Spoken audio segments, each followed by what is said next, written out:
പ്രാവർത്തികമാക്കിയ ഒരു രാഷ്ട്രീയ നേതാവ് എന്നതിലായിരുന്നു ഗാന്ധിജിയെ ഹിന്ദുത്വവാദികൾ ടാർഗറ്റ് ചെയ്യുന്നത്. ഗാന്ധിജിയെ 74 വർഷങ്ങൾക്ക് മുമ്പ് അവർ വെടിവെച്ചു കൊന്നുവെങ്കിലും ഇന്നും ഗാന്ധിജിയാണ് ഹിന്ദുത്വ ഫാഷിസത്തിനെതിരെയുള്ള ഇന്ത്യയിലെ എല്ലാ മനുഷ്യരെയും ഒരുമിപ്പിക്കുന്ന ഏക ഘടകമെന്ന് ഇന്ന് നമുക്കും അറിയാം, ഗാന്ധിജിയുടെ ശത്രുക്കളായ സംഘപരിവാറിനും അറിയാം.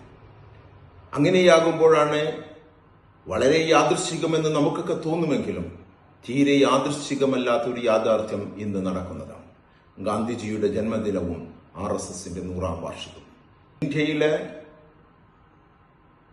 എല്ലാ മതേതര വിശ്വാസികളും മതനിരപേക്ഷവാദികൾക്കും ജനാധിപത്യവാദികൾക്കുമൊക്കെ വീണ്ടും നേതൃത്വം നൽകാൻ, അദൃശ്യമായിട്ടെന്നല്ല ദൃശ്യമായിട്ട് തന്നെ നേതൃത്വം നൽകാൻ ഗാന്ധിജി വീണ്ടും നമ്മുടെ ഇടയിൽ ജനിക്കുകയാണെന്ന്.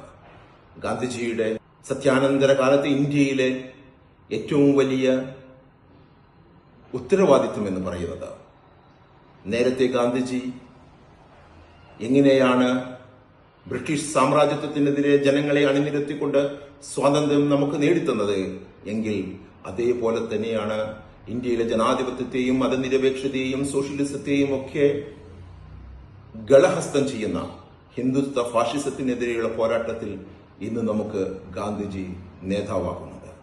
ഗാന്ധിജി എക്കാലത്തെയും ഇന്ത്യൻ ജനതയുടെ നേതാവാകുന്നത് പോലെ തന്നെയാണ് ഗാന്ധിജി എക്കാലത്തും ഹിന്ദുത്വ ഫാഷിസത്തിന്റെയും എതിരാളിയാകുന്നത്.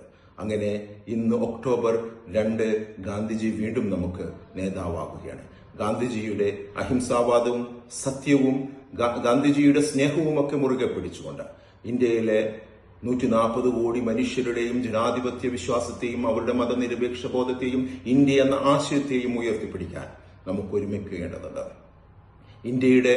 ഇന്ത്യ എന്ന ആശയത്തെ ഇല്ലാതാക്കാൻ വേണ്ടി ഇന്ത്യയിൽ 100 വർഷമായി പ്രവർത്തിച്ചു കൊണ്ടിരിക്കുന്ന സംഘപരിവാറിനെതിരെ, ആ സംഘപരിവാർ കഴിഞ്ഞ 11 വർഷമായി ഇന്ത്യയിലെ ഭരണകൂടമായി മാറിക്കഴിഞ്ഞതിന്റെ പേരിൽ ആ ഭരണകൂടം ഇന്ത്യയിൽ നടപ്പാക്കിക്കൊണ്ടിരിക്കുന്ന എല്ലാ നിയമങ്ങളും ഇന്ത്യയിലെ ജനാധിപത്യത്തെയും ഇന്ത്യയിലെ മതനിരപേക്ഷതയെയും കൊലവിളിക്കുന്നതാണ് എന്ന് നമുക്കെല്ലാവർക്കും അറിയാം.